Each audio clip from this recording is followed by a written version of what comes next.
Bien, le damos las más cálidas bienvenidas a quienes hoy día se nos están conectando al canal YouTube de nuestro museo. Que le habla es el director del museo, Andrés Rodrigo, y hoy vamos a tocar un tema súper interesante desde la perspectiva, ¿cierto?, histórica de la nación. Y para ello, el día de hoy nos acompaña, aquí a mi izquierda, el profesor, ¿cierto?, de Historia y Geografía, Marco Fernández, y el tema que hoy día nos convoca es bien interesante. Y vamos a hablar sobre la toma, posesión del Estrecho de Magallanes, que entre paréntesis, el 21 de septiembre se cumplen 180 años. ¿No es verdad, estimado Marco? Así es, mi almirante, muy buenas tardes, gusto saludarlo. Exactamente. Vamos a conversar esto que es un hecho histórico tremendamente importante para el país desde varias perspectivas. Ahora bien, si nos remontamos al tiempo de la colonia, más o menos, eh, claro, las autoridades chilenas de aquella época, en realidad del reino, ¿cierto?, de Reino de Chile, Chile. claro, consideraban al Estrecho Magallanes como parte de sus tierras. Sin embargo, digamos después, ya una vez después de la independencia, esto inclusive fue considerado en la propia Constitución de 1822. Ahora, Exactamente. si nos analizamos, bueno, cómo era el ejercicio, digamos, soberano en estas tierras, prácticamente, Marco, ¿cierto? Era, yo diría, escaso o nulo, se podría hacer la definición. Y eso evidentemente que era un tema de preocupación. Pero así como nosotros no estamos ocupando ese espacio físico, por cierto también que alimentaba el apetito de naciones extranjeras. Y eso un poco yo creo que como para, ¿cierto? Sintonizándonos ya en aquella época pasada, ¿cómo estaban esos apetitos extranjeros o qué representaba entonces este espacio insular para potencias extranjeras? Bueno, como lo plantea usted, mi almirante, el Reino de España, la corona española, hacía o tenía jurisdicción en esas tierras porque habían sido descubiertos por ellos, pero la verdad que no tenían una presencia permanente porque cuando lo intentaron hacer con esta colonia ahí de Sarmiento de Gamboa en el Estrecho de Magallanes, sabemos en qué terminó con el famoso puerto de Hambre. Exactamente. Y además el reino de Chile era muy pobre como para estar preocupándose de esa zona. Por lo tanto, la verdad que tanto la zona del Estrecho de Magallanes como Tierra del Fuego estuvo un poquito abandonada. Y de eso se colgaron, se tomaron algunas naciones europeas para darle un título bastante especial. Hablaban de que era el Rex Nullis, o sea, querían decir en términos jurídicos que esas tierras no pertenecían a nadie. Pero como repito, se estaban colgando de esto por la importancia que estas naciones le daban a esa zona tan importante por la navegación tanto por el Cabo de Hornos como por el Estrecho de Magallanes.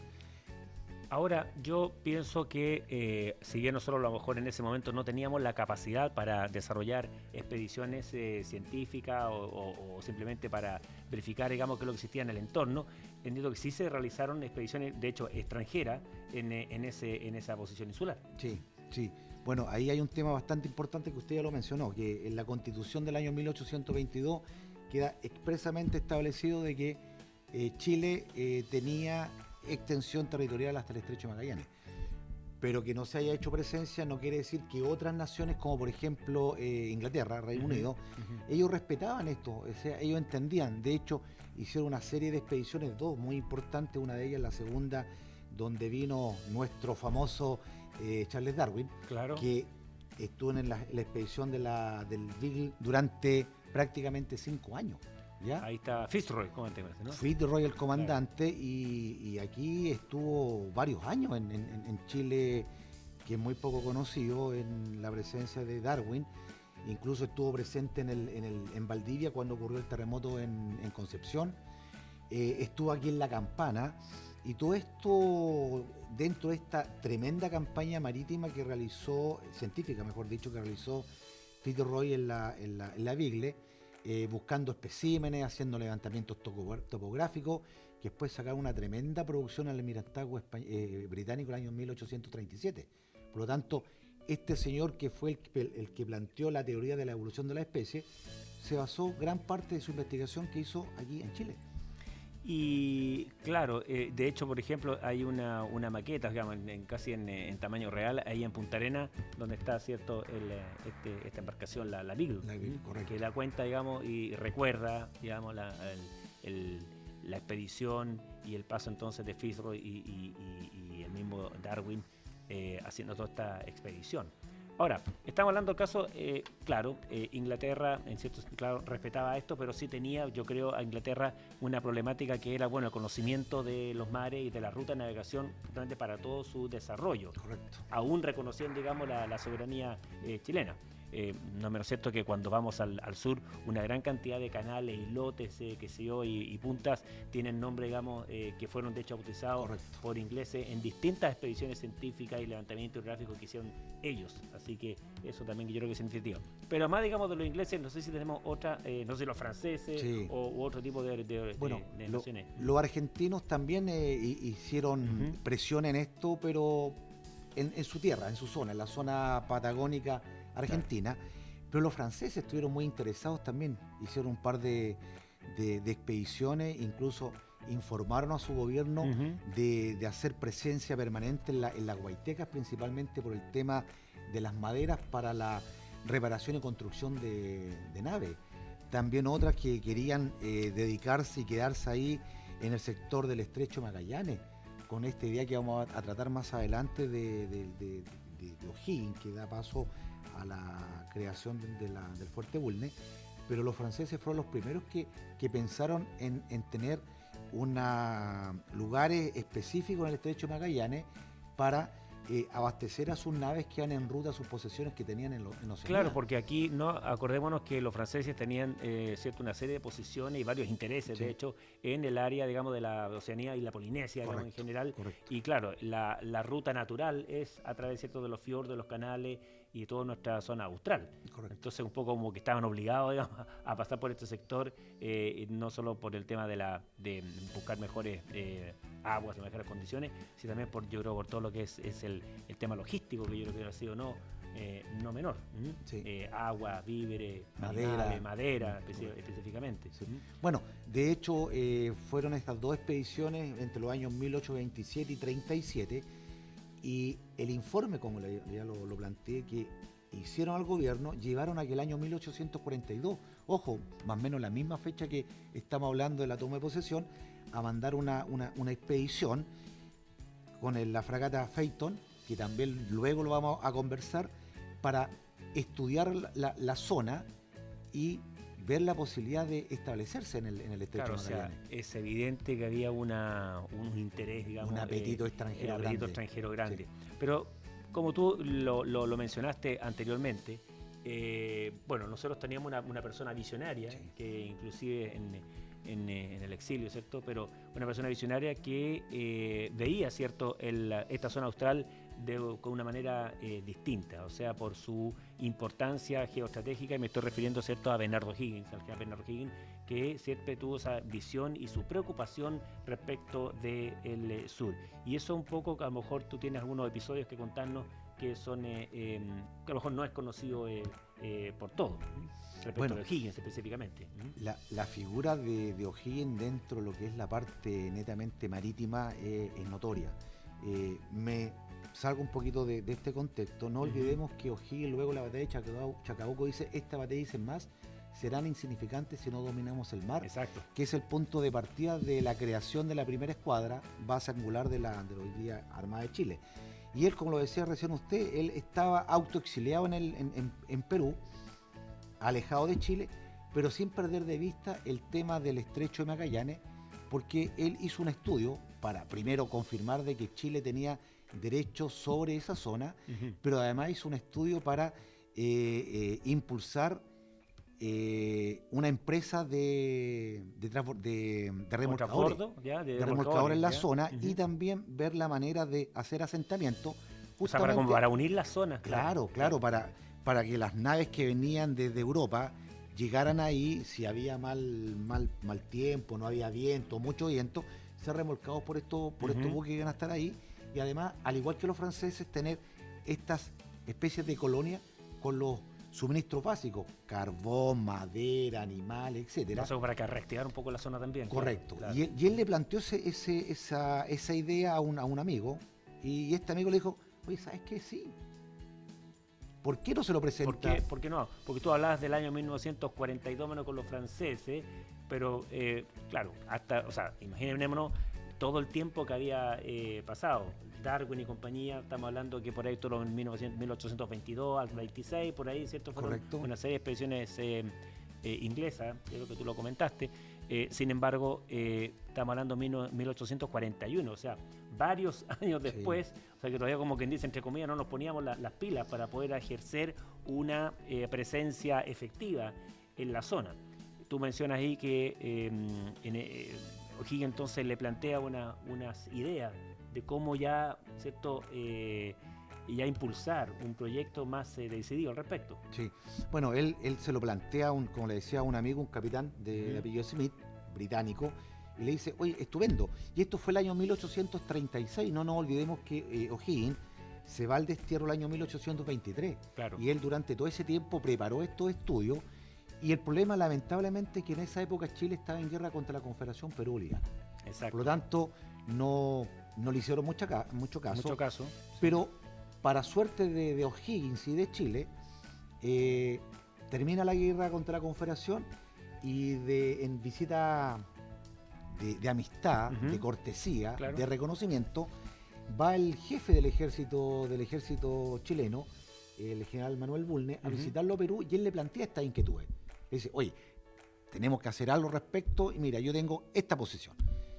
Y, como repito, para suerte de Chile y de O'Higgins, a los 2 años siguientes el general Bulnes es elegido presidente de la República, claro, y dentro de su agenda presidencial coloca el tema de la toma efectiva del Estrecho de Magallanes.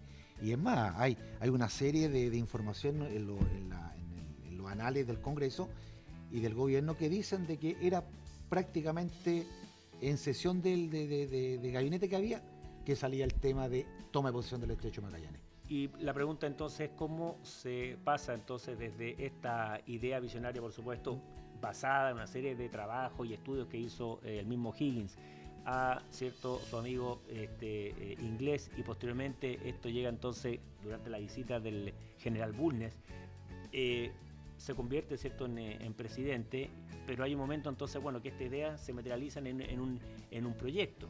Y cuando hay proyecto tiene que haber recursos, tiene que haber un jefe a cargo de esta diligencia, hablemos, y entonces para terminar más o menos el año 41, ¿cierto? 1841-42, correcto, en algo un poquito más sustantivo. Sí. Bueno, como lo decía recién coloquialmente usted, Chile se colocó las pilas. Y ese colocar las pilas significa que el gobierno del general Bulnes nombra a un contador de marina, el señor Espeñeiro, como intendente de la provincia de Chiloé, y no pone a cualquier persona, porque él había estado participando en un estudio que le había presentado un norteamericano, de apellido Mahon, que era también poner vapores que hicieran la tarea de remolcar ahí los buques que pasaban por el Estrecho de Magallanes. Y eso es interesante desde el punto de vista de navegación, porque evidentemente que la navegación del estrecho, donde la cartografía también era bastante precaria, había que ocupar como una especie como de practicaje, ¿cierto?, a estos buques que en realidad no tenían, digamos, el conocimiento de la zona. Claro. Bueno, los vientos, evidentemente, que no eran favorables, por eso había que remolcarlo a vapor, así que esa era la idea. Esa era la gran ventaja, y por esto se interesó primero este amigo de O'Higgins, y seguramente también lo vio de esa manera el presidente Bulnes, que le dio esta tarea al intendente, que tenía experiencia en estos estudios, y lo nombra intendente de Chiloé. Y a partir del año 1842, ya en abril, llega Espiñera a terreno, a Ancud, y da la tarea. Y su primera tarea fue elegir a un marino. Y el marino elegido fue el entonces jefe ahí de lo que sería hoy día la Capitanía de Puertos de Ancud, un británico, Juan Guillermos o Juan William Wilson. Bueno, lo conocemos como Juan Guillermos. Claro, en realidad su nombre era Juan Williams, pero claro, bueno, y así como muchos británicos o extranjeros, creo que había una norma, ¿cierto?, una ley que hacía que los extranjeros debían colocarle un nombre, digamos, español. Sí, se castellanizaban los Y nombres. yo con eso que terminamos Juan Guillermo. Claro, pero no hay que perder de vista también, mi almirante, que hoy día Puerto William Ujú. es en homenaje a él. Exactamente, ¿Ya? claro. Así Chile reconoció lo que realizó o lo que está a punto de realizar. Por lo tanto, Wilson o Juan Guillermo se convierte en el jefe de esta expedición que partió, yo diría, no muy bien, porque en ese tiempo Chile no tenía buques, tenía 3 solamente, y que no estaban en condiciones de realizar la travesía, de salir de Chiloé y hacer una travesía por los canales que usted lo conoce. Claro, Yo o no sea, los conozco. estos buques, o sea, la flota, la escuadra, hablemos, bueno, seguramente disuelta o con muchos problemas después de la guerra contra la Confederación Correcto. Perú-Boliviana, y seguramente estas naves tienen que haber sido viejas Sí. y con bastantes limitaciones. Correcto. Y evidentemente que una navegación de esa naturaleza requiere naves con ciertas capacidades, en tanto en velocidad y de maniobrabilidad. Por Entonces, supuesto. o sea, claro, o sea, ahí tenía un tremendo desafío, como diríamos actualmente, lo que es un jefe de proyecto, ¿no? en este tipo de campaña. Sí, y al darse cuenta de eso, de que, por ejemplo, las naves que se tenían no estaban para esto, dijo, tenemos que construir una embarcación, ¿ya? Y al principio se querían construir dos embarcaciones, está el típico lanchón chilote, pero al final se dieron cuenta de que iban a ser muy pequeñas y que no iban a cumplir la misión, hicieron la tarea de hacer algo mayor, de 30 toneladas que nunca antes se habían construido. Y también ahí destacar, antes que se me olvide por tantas cosas que hay, que esta fue una nave de guerra construida absolutamente en Astillores Chilote. O sea, podríamos decir que fue la primera nave de guerra construida en Chile. Exactamente. Claro. Ahora, con diseño y con ese ADN, hablemos chilote, en la construcción de la embarcación. Claro. Si la construcción, mi almirante, disculpe que lo interrumpa, fue realizada por un carpintero de Rivera Chilote. Chilote.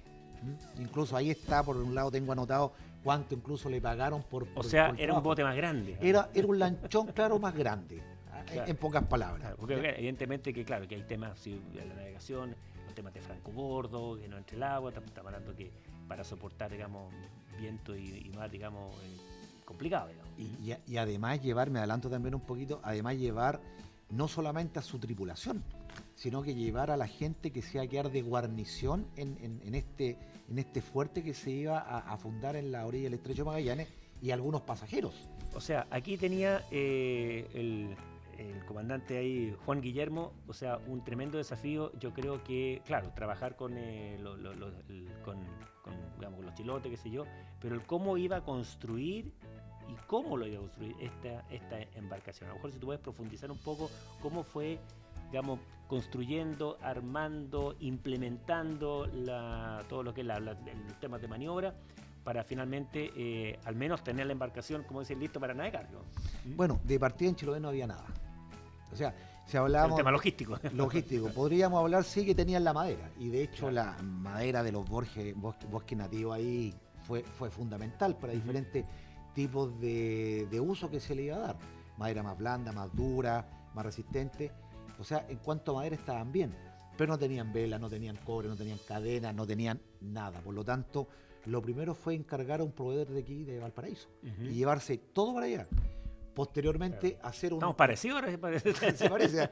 Aparte de eso, hacer una techumbre, una superestructura, hablemos. Correcto. Adecuada, yo creo, porque... Todos sabemos que la zona de ahí de Chiloé es muy lluviosa. Yo he ido techumbre, digamos, para hacer la embarcación, claro, tipo... una especie como astillero. Como astillero techado. ¿Ya? Porque si los trabajos se iban a realizar contra el tiempo, claro, durante verano, invierno iban a estar trabajando, y en el invierno, que es tremendamente lluvioso, no podían parar los trabajos por eso. Por eso que William lo primero que hace, elige un sector elevado, claro, donde fue techado, y ahí se comenzó a construir todo esto con todo que venía de afuera. Como ya lo dije, el cobre, los pernos, los remaches, las anclas, las velas que... Ahora, claro, y seguramente el timón, qué sé yo, y todo el sistema traído desde el centro. Todo de Valparaíso. Todo de Valparaíso. O sea, además tenía un problema logístico importante. Correcto. Y como hecho anecdótico, llegaron la lona para las velas, y él con su gente, que eran la dotación que tenían en la capitanía de Ancud. Claro. Ellos tiraron la lona y la fueron cortando, cosiendo y posteriormente poniendo en las vergas del Ancud. Bueno, es bien interesante ese tema porque aquí vemos que esa técnica, digamos, se ocupó inclusive hasta mucho tiempo después. Estamos hablando casi más de 80 años, 90 años, todavía se ocupaba esto de colocar el trapo, digamos, lo que sería la vela, y se recortaba a través de un dibujo que se hacía en el pavimento. Correcto. Eso se hizo hasta bastante avanzado, más allá del 1900, Aquí en el centro de y en abastecimiento. el centro de abastecimiento aquí al Paraíso. Correcto. Entonces, o sea, interesante, claro que en este caso lo hizo el mismo, digamos, El mismo con la comandante. gente. Claro, porque debe haber tenido yo creo que pocas personas trabajando con él. Eran seis personas que eran Bastante poco. la dotación posteriormente también de la embarcación. Y más o menos, ¿cuándo ya la embarcación estuvo en condiciones o qué? Porque claro, ya estaba la construcción propiamente tal, digamos, del casco, la estructura. Después, supongo, hubo que, como decimos nosotros, amarinerarlo, vestir esta embarcación para dejarla operativa, para salir a la mar, para navegar. Bueno, en enero del año 1843 llega llega un ministro a Chiloé y le dice al intendente: oiga, salió la orden de que fue autorizada la expedición para fundar esta nueva colonia, por lo tanto, full avante las máquinas y hay que trabajar para salir prontamente y no salir en el periodo más intenso o más duro del Claro, invierno el tema sureño. meteorológico, claro, Correcto. por cierto. Así que a partir de enero del año 1843 ya se apuran con esto y la Ancud ya está en condiciones de hacerse a la mar. Bueno, la botan la botadura típica de esta minga, se hizo una especie de minga Cuenta chilota. un poco más de eso porque es Sí, bien interesante. Sí, bueno, es como le decía, la embarcación se construyó sobre la línea de marea y cuando ya estuvo la obra gruesa, el casco, con yunta de güeyes, en estos palos O sea, como untados una minga, claro, ¿no? una minga, se hizo una minga, una tiradura en vez de una casa, se hizo la minga de tiradura de la embarcación que quedó a flote. Y ahí se terminó ya de arbolar, de poner las velas, Exacto, artillería, vestirla ya con toda su cargarla propiedad. con los víveres que iban a ser para aproximadamente 6 meses. Y ya. ¿Cuántas personas ya están en el proyecto, digamos, ver, o listas a zarpar, navegar? Ahí si nos puedes también un poco detallar de quién eran las personas, porque entiendo que habían hasta mujeres. Sí, no voy a decir la dotación, pero Sí. los pasajeros. Ese punto es bien destacado, mi almirante, porque cuando hablamos de tripulación, la tripulación eran 10 marinos que eran de la capitanía, más Williams o Guillermo, 10 personas más que eran los de la guarnición. William llevaba hasta su hijo. Además. Sí, iba Filippi, este famoso naturalista prusiano. Después se embarca un práctico ahí en Dalcahue, de apellido Miller, y las dos señoras de los marinos que O sea, iban. los colonos, porque claro, se quedan colonizando. Correcto. Claro. Por lo tanto, iban la tripulación completa o las personas embarcadas eran 25. Perfecto. Ahora tú hablaste también de buque de guerra. Significaba entonces que tenía cierta capacidad de metralla o, digamos, de algún cañón para disparar cierto digamos, elemento, digamos. Llevan dos cañones y eso más adelante, como lo vamos a mencionar rápidamente, porque hay tanto que tratar acá y el tiempo para no aburrir tanto a nuestro amigo. La verdad que sí, lo usaron, no solamente como salvas cuando reconocieron la toma de posesión, sino que también para hacer respetar los intereses chilenos frente a una situación particular que después vamos a conversar. Perfecto. Ahora, ya había sido un tremendo desafío, no sé si tiene alguna cifra ahí de cuánto demoraron, digamos, la construcción de la embarcación, pero ya fue un desafío logístico, digamos, de resiliencia inclusive, de trabajo tremendamente esforzado. Tú contabas que como el intendente le había apretado un poco el tiempo para poder salir a la mar. Pero otro tema es el salir a la mar, justamente, o sea, el zarpar hacia una zona poco conocida, seguramente con poca cartografía, con la incertidumbre de la meteorología imperante. Y entonces yo creo que ya ahora, si bien la embarcación estaba flotando, bueno, ahora viene la problemática del zarpe. Y ahí quiero que te puedas profundizarnos un poco respecto de esa osadía para poder zarpar que entiendo que no zarparon de las mejores condiciones. No. Bueno, calculando estaba pensando que los trabajos gruesos se demoraron prácticamente un año, porque si llega el año 1842 Claro. A Chiloé, el intendente Piñeira, y vemos que ya la nave está en condiciones de zarpar el 21 de mayo del año 1843, es prácticamente un año. Una fecha notable, no, Sí. no creo que haya sido al azar. No. No creo que haya sido al azar. ¿Eh? Pero o sea, prácticamente un año. prácticamente un año, sí. Y como me lo pregunta, la verdad que no fue fácil porque estaba todo listo para zarpar de Ancud el 21 de mayo, pero no veía viento. Por lo tanto, se tuvo que sacar a remolque, dejarlo en alta mar. El día 23 se le hace la despedida a todos los chilotes ahí en el muelle, despidiendo. El pseudo muelle, claro.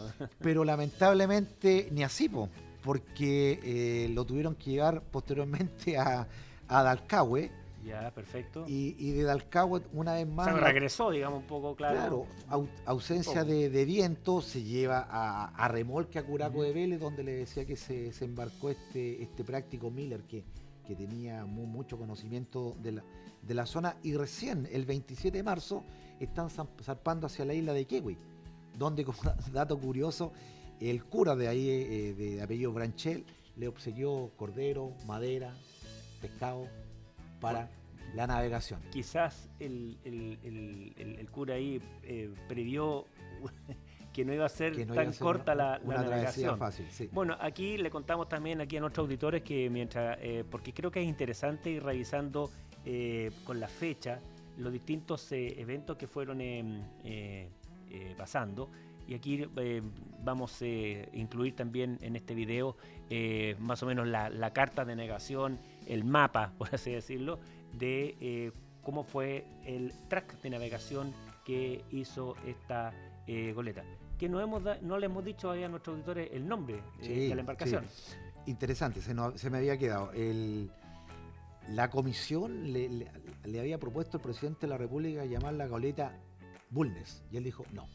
Vamos a ponerle goleta Ancud porque el trabajo grueso de la construcción fue realizado ahí en honor ahí a los chilotes, a los ancuditanos que se pusieron con el trabajo, la madera, etcétera. Así que por eso que el presidente dejó de lado su nombre y fue bautizada como goleta Ancud. Pero uno cuando hace la navegación ahí al zarpe, digamos, de Chiloé, pero necesariamente hay un espacio donde uno tiene que salir, a lo mejor salir un poco más afuera, está el Golfo de la Guaiteca también, y yo creo que ahí el tiempo no tiene que haber sido de lo mejor. Sí, no lo pasaron ahí de ahí, mi almirante. De hecho, entran ahí al archipiélago de las Guaitecas, pleno Golfo de Corcovado, claro. Y lo sorprende un tremendo temporal que incluso pierden una de las dos chalupas y tuvieron una navegación muy mala por todo el archipiélago. Incluso tuvieron que buscar un surgidero de emergencia sí. Para protegerse del mal tiempo, que es conocido como el Puerto Americano. Puerto Americano. Y ahí están un par de días, se encuentran con un par de naves norteamericanas que hacían cazas de lobos marinos. ¿Ya? Ahora, no tener, las chalupas que de hecho eran para sostener, es como... Bueno, esto es como el Titanic, como digo, que zarpó de una cantidad importante de gente y no tenía la cantidad de balsa o como ahora o botes de emergencia, salvadía, y tuvimos las consecuencias. Bueno, esto lo mismo, tenía la chalupa que para poder, en términos de emergencia, socorrer alguna o inclusive remolcar cuando habían malas condiciones. Y hacer reconocimiento, era tremendamente, súper importante la chalupa. Bueno, y ahí, como les mencionaba, con estos buques norteamericanos, el comandante Williams, o Guillermo, trata de conseguirse comprar al capitán del Enterprise una chalupa y que le vendiera la carta de navegación. Puede ser usted, para tener mayor seguridad en este track que le faltaba por realizar. Claro. Bueno, a lo primero la chalupa le dijo que no inmediatamente, pero sí permitió de que se copiaran las cartas, ¿ya? Y ahí Filippi, este gran científico, logró hacer a mano copia de las cartas que después fueron utilizadas para continuar la navegación. Y entonces zarpan, la navegación. Pero aquí yo, por lo que tengo entendido, hay un acontecimiento importante, es que los vientos, la mar, estuvo tremendamente complejo, y allí entonces ellos tienen un desperfecto Sí. en la goleta. Sí. ¿Ya? A fines de junio, justamente cuando entran al Golfo de Pena, sigue el mal tiempo y las marejadas ahora eran tan fuertes que le rompió la banda de estribor, o sea, las tablas, y empezó a entrar agua a la bodega. Y además se tuvieron problemas se le rompió el macho del timón. El macho del timón, bueno, eso es esencial, porque no tiene Claro, cómo caer el buque. quedaron sin gobierno. Por lo tanto, frente a esa grave situación, el comandante Guillermo tomó la decisión de girar en 180 grados y devolverse a este surgidero que le habíamos mencionado anteriormente, el Puerto Americano. Puerto Americano. Esperar que pasara el mal tiempo y ver qué hacían. Bueno, por ahí yo creo que no tenían muchas opciones, sino que la opción era simplemente que le hicieran de nuevo la pieza en Valparaíso, porque entiendo que de ahí venían todas estas piezas hechas y fundidas acá.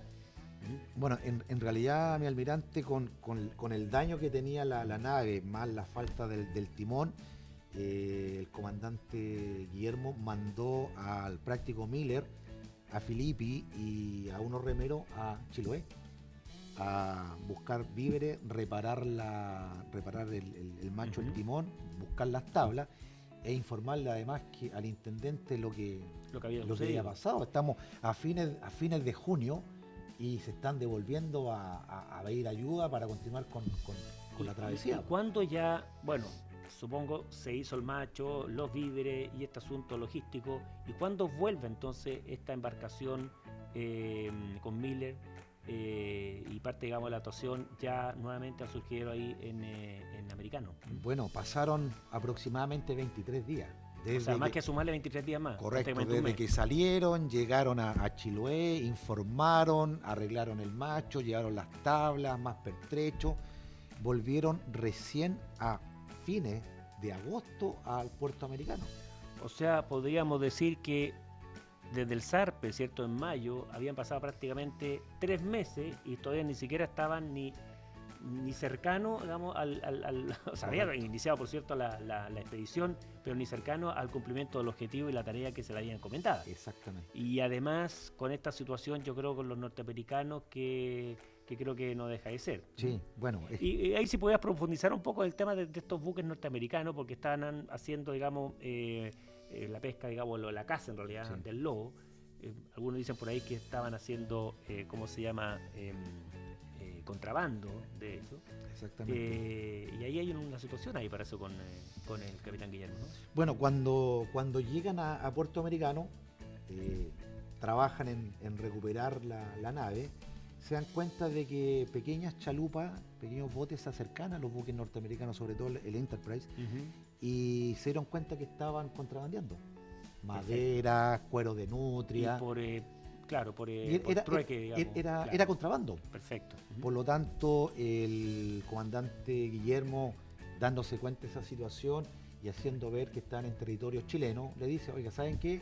Esto, lo que están realizando es derechamente contrabando, por lo tanto, no lo hagan más. Los norteamericanos no hicieron caso. Así que les dijo: bueno, les voy a confiscar las chalupas y aparte de eso, si ustedes no hacen caso, los voy a cañonear.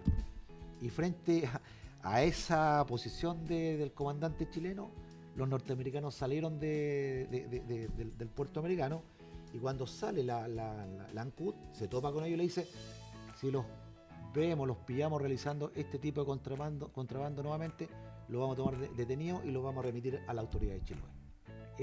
Esa fue la situación, el incidente que se tuvieron con los norteamericanos en ese tiempo. Perfecto. Y ahí entonces yo creo que le dio ya un poco, bueno, ya tenían las cartas, entiendo, copiadas. Correcto. ¿Cierto? Tenían el apoyo logístico, tenían el macho, ¿cierto?, el timón ya reparado, ¿cierto? Y entonces ya inicia una navegación un poquito más, sí, más decidida. Más tranquila. Más tranquila, entre comillas, porque sí, el tiempo yo no creo que haya mainado. Digamos, en las condiciones, digamos, que normalmente no está acostumbrado a ir a la central. Sí, estamos hablando, mi almirante, para ubicarnos en el tiempo, septiembre. Claro, primera semana de septiembre, y sabemos que el mal tiempo en esa zona es permanente. Yo he estado, le repito, en plenas vacaciones de verano y los temporales no han sido menores, pero para contextualizar en Bueno, de cuanto hecho, al tiempo, zarparon en pleno invierno. zarparon en pleno invierno. En pleno invierno. Claro. Bueno, primeros días, 8 o 9 de septiembre, una navegación más tranquila, como lo decía usted anteriormente, en el tema de los británicos, ellos también fueron descubriendo lugares, le fueron poniendo nombres, y así Claro, se marcando fue. las puntas, denominando seguramente, Correcto. y llenando los espacios en esta carta que a lo mejor no sabían, Correcto. o no tenían, digamos, los nombres. Diferentes accidentes geográficos, punta, bajo, etcétera. Por lo tanto, ya los primeros días de septiembre, como ya lo comentamos, avanzan en dirección a su destino final. Uh-huh. Se encuentran incluso con algunos asentamientos de los alacalufes. Ya, perfecto. Incluso el comandante trata de que estas embarcaciones lo alcanzaran, porque estas piraguas llevaban vela. Y él dijo, qué raro. Claro, ¿de dónde sacar ¿De vela dónde? Claro, los alacalufes. Por lo tanto, él tenía sospechas que ellos habían tomado estas velas de un naufragio de un buque francés.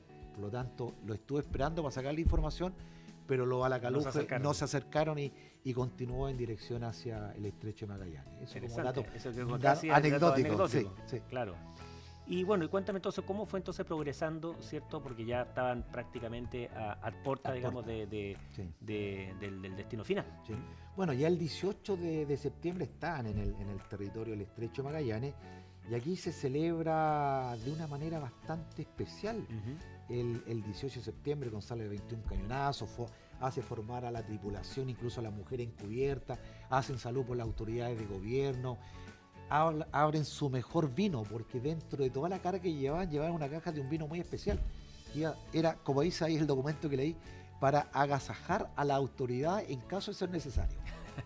¿Ya? Perfecto. Y ahí abrieron estas botellas, celebraron, hicieron salud por las autoridades y posteriormente siguieron su viaje hasta que efectivamente el 21 de septiembre de 1843, una fecha que tiene que marcar un hito, y por eso que lo estamos conversando aquí, Chile toma posesión efectiva del estrecho de Magallanes, aguas y tierras adyacentes. Exacto.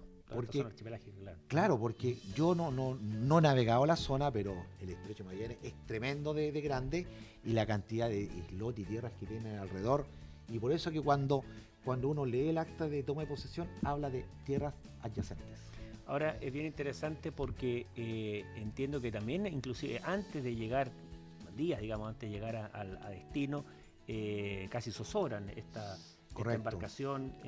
Por esto, lo que tú bien dices, este cambio repentino del clima, tiempo, digamos, del tiempo reinante ahí en esa zona, que es así, o sea, esto va cambiando, y yo me imagino, bueno, ahora tenemos GPS, tenemos la señal de meteorología que nos llega por satélite en tiempo real, pero en esa época debe haber sido tremendamente desafiante, ¿cierto?, el navegar, y todavía con una carta no muy levantada, no muy bien levantada, con, no sé, toda una geografía poco conocida, o sea, realmente es como para reflexionar sobre esta expedición. Y respecto de esto, ¿cuáles podrían ser entonces justamente tus impresiones en relación a esta expedición, en relación a la importancia estratégica para, digamos, de esta toma de posesión? Bueno, antes que me olvide, mi almirante, me acordé ahora que mencioné esto, lo rústico de la cartografía, los instrumentos de navegación. Nosotros aquí en el museo tenemos la suerte de contar con el instrumento de navegación que lleva el comandante William para guiar su nave. Es una pequeña brújula en una cajita de madera que la tenemos en exhibición aquí en la sala Portales. Ese era el único instrumento de navegación para realizar esta tremenda travesía. Pero también, antes que me olvide, mi almirante, delante hablamos de las expediciones francesas. Sí. Al día siguiente que se toma posesión del estrecho de Magallanes, llega una nave francesa. No sé si recuerda el nombre de la fragata Phaeton. Claro, sí, pues. Venía de vuelta de Oceanía, pasa por el estrecho de Magallanes, supuestamente a hacer carbón a Talcahuano, y bajan a tierra, iza la bandera francesa, y el comandante Guillermo dice, algo pasa aquí. Y le manda una nota al comandante pidiéndole explicaciones. Y el comandante le dice, oiga, pero ¿sabe qué? Mire, al igual que ustedes, como izaron bandera, hicieron su ceremonia, nosotros pensamos que, como antes, este era territorio de nadie, pero yo reconozco ahora la autoridad y la soberanía de Chile, y nuevamente volvieron a ser amiguis, y es más, el comandante le pide que lleve a Chile el documento que era la toma de posesión del Estrecho de Magallanes al gobierno de Chile. Claro, exactamente. Y así en la nave francesa se lleva esta acta a Talcahuano y de ahí seguramente remitida a Valparaíso. No quise dejar pasar. No había correo electrónico, ni email, ni nada de eso. Ni sistema telegráfico en aquella época, estamos hablando que era así. Y no quise dejar pasar recordar esto porque no nos olvidemos que Francia estaba muy interesada en esta zona. Exactamente. Y recién Chile hace posesión y ellos reconocen esta toma y no hay mayores problemas. Claro, de hecho aquí se reafirma de alguna manera la longitud de Chile, o sea, el largo de Chile, con esta toma de posesión efectiva. Y correcto. Lo más importante también es la presencia efectiva, la presencia soberana, ¿cierto?, de Chile en tierra, por cierto, tremendamente inhóspita, que requerían de un carácter bastante especial en esas personas. Pero sin embargo se pudo materializar, se pudo concretar. Bueno, la verdad que por algo se eligió Chiloé. Ya, si me permite hacer una... ¿Y eran chilotas las personas, algunos de ellos de los que estaban ahí en la capitanía, o eran de Chilote? Eran chilotes. Perfecto. O sea, con una, capacidades, habilidades tremendamente especiales. Sí. Es que eso es lo fundamental, no nos olvidemos de la presencia de estos nativos chilenos, los huilliches, los chonos, los changos, que estaban en esa zona y que navegaban en piraguas chiquititas y conocían como la palma de la mano todos estos vericuetos, surgideros.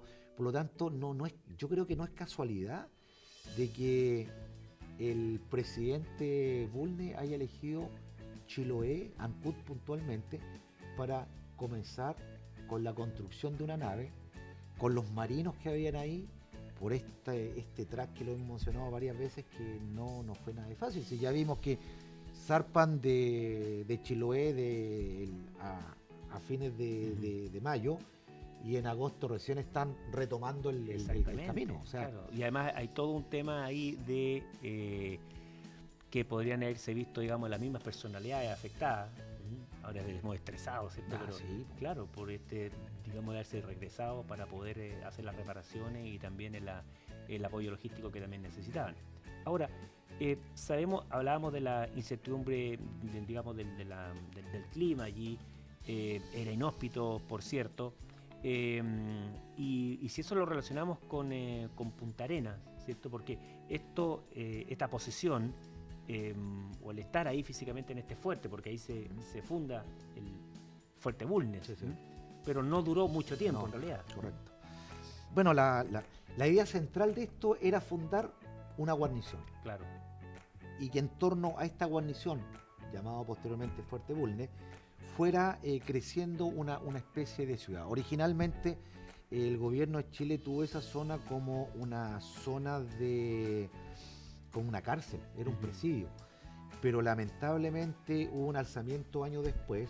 Estamos hablando después de la fundación. Claro. Hubieron peste, incendios, una serie de cosas que llevaron al año 1848 al gobernador, de apellido Mardones, a cambiar el emplazamiento del Fuerte Bulnes a lo que se llamaba en ese tiempo Sandy Point, Punta Arenosa, que hoy día es la ciudad de Punta Arenas. Y la mayoría de los primeros habitantes fueron chilotes. O sea, y los chilotes no solamente hicieron presencia en Punta Arenas, pasaron para la Pampa Argentina, Río Gallego, Ushuaia. O sea, usted va, ya la otra vez veía un reportaje ahí en Argentina, los mismos apellidos Cárdenas, Barría, Barriento, del área de Chile, están ahí. Y no solamente en Argentina, usted tiene ahí Puerto Natales, tiene Puerto Edén, Puerto Prat, que son estas seguidillas de fundaciones que van partiendo por venir seguramente. Por venir, claro, también, claro, que nacen luego de la toma de posesión del Estrecho de Magallanes y fundación Claro, o sea, esta toma del estrecho hace, ¿cierto?, que vayan forjándose y formándose una serie de poblados y que después terminaron en nuestros actuales, bueno, me imagino Punta Arenas, Puerto Natales, Porvenir, Puerto Toro. Siempre se nos olvida. Yo tengo un amigo que usa una frase que aquí la voy a leer. Dice: en el contexto de la expedición de Ancud se materializó la integración y consolidación territorial y geopolítica de la República de Chile actual, dando origen al proceso migracional y colonizador más importante de poblamiento de la Patagonia, compartida por la actual República de Chile y Argentina. Por eso es fundamental, y yo creo que es válido, ¿cierto?, hacer un alto, ¿cierto?, y por eso que estamos haciendo este programa, celebrando estos 180 años de esa epopeya, ¿cierto?, digamos, de esa expedición tremendamente desafiante. Y a propósito de desafío, yo creo que también, además de la significancia estratégica, geográfica, política, digamos, que nos dio, ¿cierto?, esta longitud efectiva a Chile, también hay que, yo creo que es interesante el que nos hace reflexionar sobre esta expedición. Y yo creo que aquí hay 3 elementos que son interesantes. Uno es cuando uno tiene una visión y es, ¿cómo se llama?, constante y trabaja para esa visión, como fue la visión, ¿cierto?, del general Bernardo O'Higgins. Sí. Por otro lado está como la visión es buena y se trabajó, etcétera, está estas personas, porque siempre de repente hay alguien que toma esta visión, toma esta idea y la convierte en algo materializable, en un proyecto. Ahí tenemos el caso, ¿cierto?, de General Bulnes y del mismo también después Montt con ciertas acciones que tuvo que desarrollar. Él era, entiendo, ¿cómo se llama? Montt estaba de Ministro del Interior. De Ministro del Interior, claro. Entonces, esa visión se materializa en un proyecto y se materializa en una idea, pero contundente. Pero más allá de eso también está la actitud, la capacidad, tesón, resiliencia del comandante, en este caso, Juan Guillermo. Y del intendente. Del intendente también. Entonces, claro, porque aquí se requirieron de condiciones y de actitudes bastante, importantes para poder, en definitiva, llevar a cabo y conseguir, ¿cierto?, el objetivo que se había trazado y la tarea que se había encomendado. Entonces, por un lado tenemos la visión, tenemos, ¿cierto?, el materializar esta idea, y ya la parte inclusiva, como digo yo, más táctica, está que con tesón, con estas personas de Ancud, ¿cierto?, que las saludamos desde ya, cómo finalmente se materializa y se lleva a cabo esta tarea. Quizás actitudes, reflexiones que nos hacen también, nos dejan un legado histórico, pero también un propio legado del quehacer nuestro, en nuestras propias actividades que desarrollamos día a día, o cuando nos planteamos algún proyecto que a veces un poco lo vemos desafiante, quizás deberíamos aprender de esta historia que hemos relatado el día de hoy. Realmente una gesta, mi almirante, porque partiendo por los instrumentos de navegación que ya lo mencionamos, la brújula, esta copia de las cartas que le dieron a los norteamericanos, el enfrentar que se le rompen las tablas, que se le rompe el timón, que pierden la chalupa, que pasan meses y no avanzan mucho, pero siguieron ahí siempre hasta lograr el objetivo. Exactamente. Así que yo creo que eso también son unos temas de destacar en esta conversación que nosotros hemos llevado el día de hoy. Así que, sin nada, yo quiero agradecerle que estén conectados el día de hoy a nuestro canal de YouTube. Coméntele de este coloquio, estas conversaciones que llevamos a sus amigos, ¿cierto?, a los familiares, para que nos acompañen en este tipo de conversación y de programas y actividades que desarrollamos. Así que muchas gracias por haberse conectado el día de hoy con nosotros, y espero que nos veamos en una nueva oportunidad. Marco, muchas gracias. Realmente, mi almirante, un gusto participar en este tipo de conversaciones, porque yo tengo muchos amigos chilotes, y siempre me dicen de que como que miramos o no valoramos en su real magnitud lo que fue la gesta de la goleta Ancud, porque la cantidad de territorio que incorporaron a la soberanía nacional fue tremenda. En términos efectivos. En términos efectivos. Exactamente. Así que un saludo afectuoso a todos mis amigos chilotes, sobre todo de Ancud, y bueno, felicitaciones por esta celebración de sus 180 años, porque lo están celebrando con todo, mi almirante. Exactamente. Muchas gracias y será hasta una nueva oportunidad.